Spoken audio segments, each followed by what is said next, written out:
Écoutez, ils sont importants, ils sont riches, ils sont nombreux, puisque nous avions décidé d'aller à une compétition dans ce scrutin, avec justement le souci d'apprendre de ces élections avant les prochaines à venir.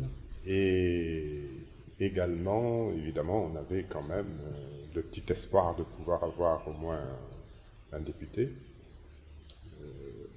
Ce que nous en retenons, une campagne électorale, c'est quelque chose d'extrêmement difficile, dans une période courte, mais longue également en raison des efforts qu'il faut déployer. Et nous en sortons plutôt exténués, mais nous avons appris beaucoup de choses. D'abord, comment la conduire, je crois que c'est important. Comment organiser les contacts, vraiment jusque dans le tout petit détail. Reste maintenant le scrutin lui-même et son organisation. Ça, c'est au-delà de ce qu'on aurait pu imaginer.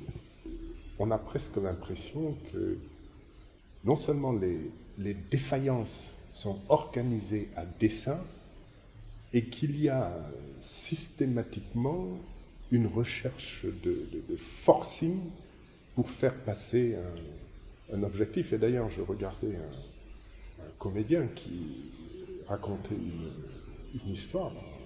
C'était fabuleux parce que ça correspondait exactement à ce que j'ai vécu, à ce que nous avons vécu au Sénégal. Et j'espère que ça va s'arrêter. Il disait qu'il y avait un Américain, un Français et un Africain qui s'étaient retrouvés et qui évoquaient les élections en termes de performance, de production des résultats. Et le Français avait dit « Ah non, nous sommes les meilleurs parce que nous les produisons dès le début de la soirée », ce qui est exact. L'Américain répond « Ah non, nous sommes meilleurs que vous parce que on donne les résultats à la mi-journée. » Et l'Africain qui dit « Oh là là, qu'est-ce que vous êtes nuls.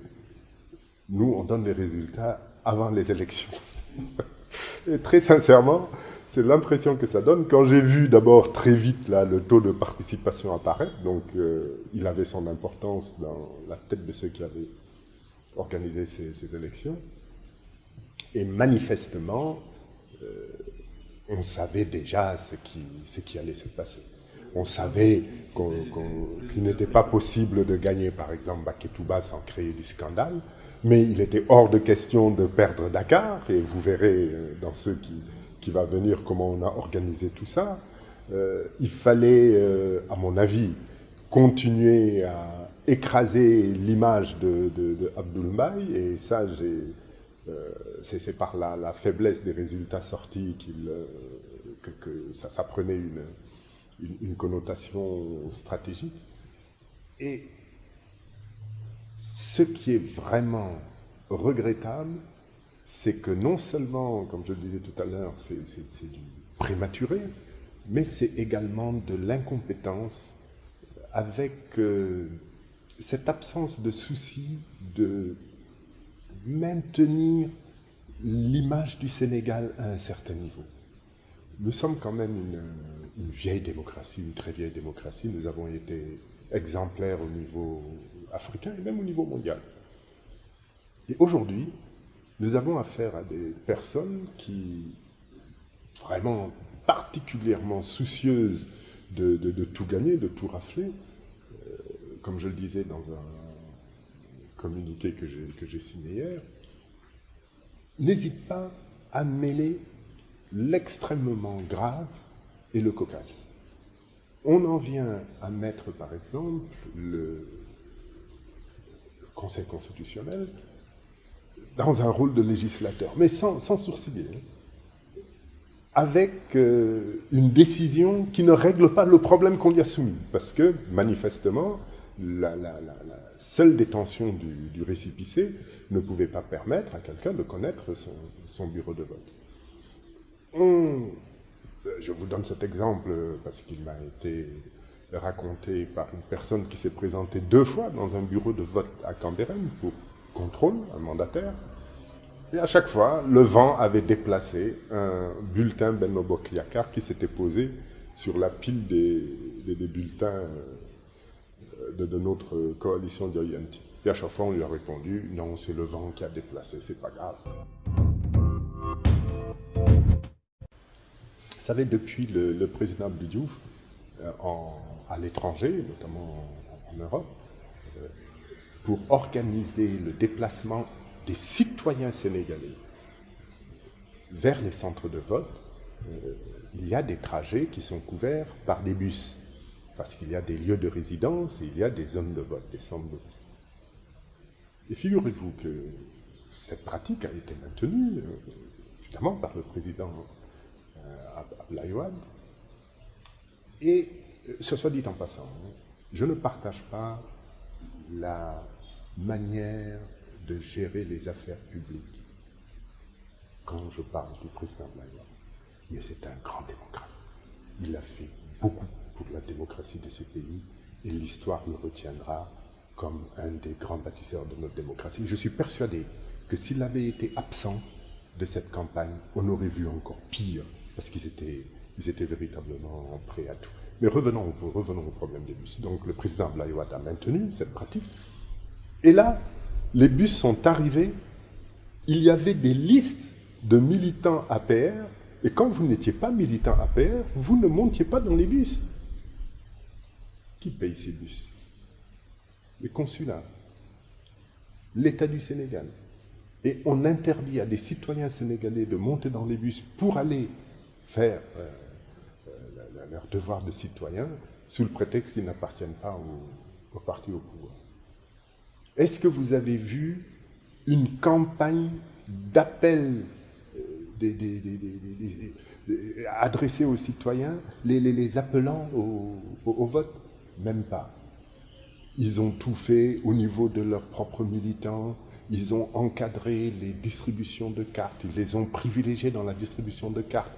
Au ministère de l'Élevage, il y avait un centre de distribution de cartes réservé à des militants de Benno Bokk Yakaar. Et on l'a testé, puisque j'ai fait partir là-bas 2 personnes pour qu'elles essaient de s'inscrire. On leur a répondu que non, ce n'était pas possible, il fallait attendre. On a attiré notre attention sur le fait qu'il était indispensable d'avoir des représentants dans tous les bureaux de vote.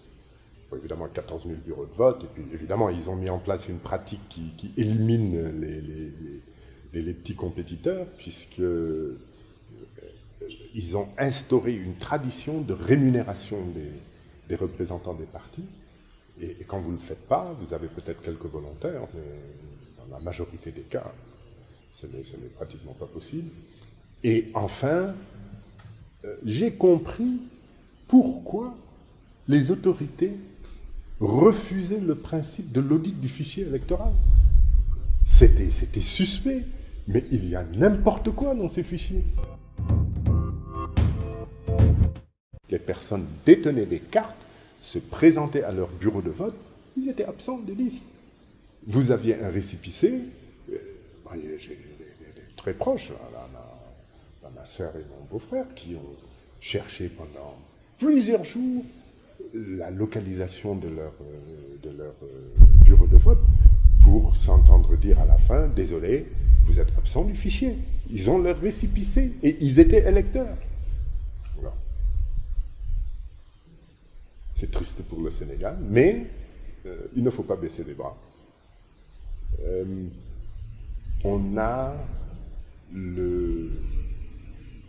l'obligation de rebâtir, de reconstruire contre cette volonté destructrice, vraiment, hein, parce que c'est comme ça que je peux le comprendre, et avec l'objectif de préserver la stabilité dans ce pays. Parce que je considère, moi, que l'histoire des pays est riche en enseignements. Et les peuples n'acceptent pas le recul démocratique. Même la stagnation en termes d'évolution démocratique,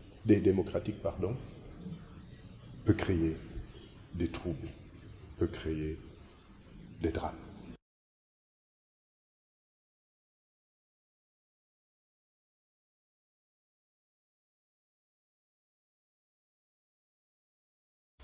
Bon, écoutez, il y a deux choses. Ma conviction profonde, c'est qu'il y a une évolution mondiale à laquelle aucun pays ne peut se soustraire. Le Sénégal est concerné également. Bon, évidemment, chacun a ses spécificités, chaque pays a ses caractéristiques, et on ne peut préjuger de la durée de cette transformation, de la durée de l'éveil des consciences des populations. Mais je puis vous dire que, à l'occasion de mes tournées dans le pays, avant la campagne et pendant la campagne, il m'a semblé que les populations sénégalaises étaient très réceptives au discours que nous prenons. Il faut faire de nouveaux choix et il ne faut pas exclure toute l'ancienne classe politique. Il y a parmi, au sein de cette classe politique, des personnes qui pensent différemment, qui sont prisonnières de tas de facteurs. Vous connaissez notre pays, mais qui, à mon avis, peuvent être disponibles pour la mise en œuvre d'une nouvelle manière de faire de la politique. On a souvent, très souvent entendu les politiciens, je parle en wolof, sen bopp lañ fi nekkal. Et ça, le Sénégalais le sait, le Sénégalais le constate à partir d'exemples faciles que vous donnez et qui sont là tous les jours. Le problème, c'est que il n'arrive pas encore à faire peut-être la relation entre cette manière de faire de la politique et ces conditions difficiles d'existence. Et surtout, la pauvreté est telle que le jour du vote, malheureusement, ou la veille, l'achat des consciences fonctionne de manière trop parfaite, puis-je dire, parce que des petites sommes, on a le cas de Ziguinchor, où nos compagnons ont identifié des achats de vote à 2000 francs. C'est-à-dire que vous avez conscience que votre futur dépend du bon politique, je préfère le terme plutôt que politicien, que vous allez choisir, mais vous ne pouvez pas résister à l'effort immédiat qui va faire pour vous acheter. Alors, les achats de conscience, ça aussi c'est une catastrophe pour notre pays. Pour la première fois dans l'histoire politique du Sénégal, on a acheté les consciences de candidats qui étaient déjà déclarés sur des listes concurrentes. C'est incroyable. Et le pire n'est pas là. Le pire est qu'on le montre à la télévision, qu'on le montre dans les radios, et qu'on montre les corrupteurs qui acceptent de l'être dans un pays où on est à 95% musulmans, et de toute façon toutes les religions condamnent, où les non-religions n'aiment pas les corrupteurs, et on les montre. Évidemment, tout le monde comprend ce qui s'est passé, mais ils ne s'en cachent pas. On fait des choses terribles, on donne à notre jeunesse des exemples dramatiques. Ça vient des plus hautes autorités de ce pays et on ne le cache pas. C'est terrible. Donc, le chemin est long, il sera difficile. Je crois qu'il ne faut pas baisser les bras. Évidemment, quand je parle de moi, je suis obligé de prendre en compte mon âge, mais mon souci à moi était surtout de ne pas terminer une carrière et une vie au Sénégal sans avoir eu le sentiment d'avoir essayé d'apporter ma propre contribution. Parce que ce qui est possible, l'est possible parce que nous avons été trop nombreux à nous croiser les bras trop longtemps. Donc, on montre le chemin, on montre la voie, et puis des jeunes comme vous suivront derrière.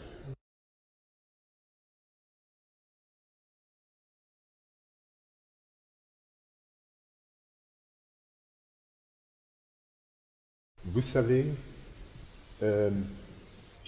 quand vous devenez un homme public, ce que vous aviez l'habitude de faire en cachette devient public.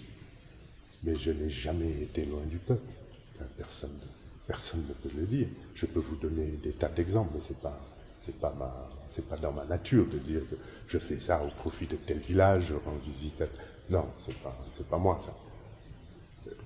Mais à partir du moment où vous êtes homme politique, par exemple, je sais pas moi, on m'a vu distribuer des ndogou.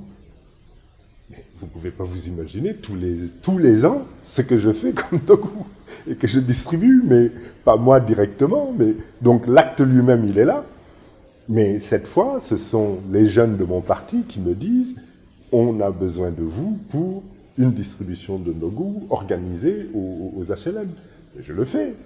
Pourquoi je vais m'en priver puisque je suis devenu homme politique? Évidemment, je débat sur l'opportunité de le faire, mais je n'ai jamais cessé de distribuer des ndogou pendant le ramadan. Je crois, mais ceci dit, il y a, en politique également, il y a les mauvais procès, il faut les accepter, mais je n'ai jamais été quelqu'un de distant des populations. Il faut. Et on me connaît d'ailleurs ayant déployé une grosse activité dans le domaine associatif, quand même. À une époque où j'aurais pu m'en passer aussi, mais j'ai toujours voulu donner un peu de moi-même, et c'est cela qui m'a conduit à m'investir beaucoup dans le champ sportif.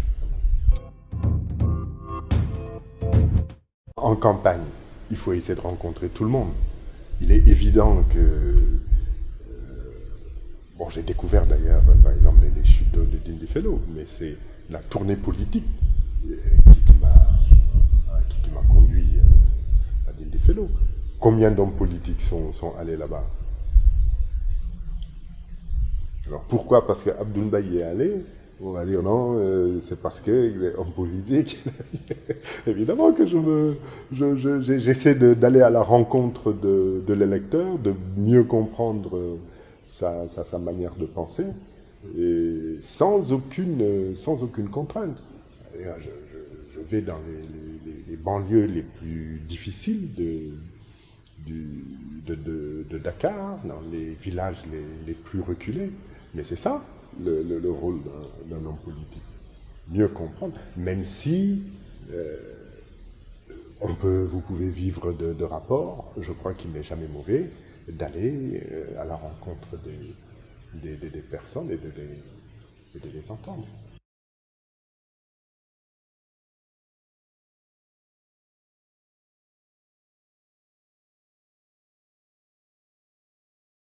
Ah oui, mais ça c'est une bataille qui nous a déjà réunis avant. Je vous rappelle que Manko Wattu Sénégal a été mis sur pied avant les élections. J'avoue d'ailleurs que l'alerte avait été tirée, avait été donnée par, disons, des politiciens plus expérimentés que moi. Et parfois j'avais peine à imaginer que cela était possible. Mais force est de constater aujourd'hui qu'ils avaient raison. Et on ne peut pas retourner à des élections dans des conditions identiques. Donc nous sommes tous concernés, non seulement les partis politiques, mais également tous les citoyens de ce pays.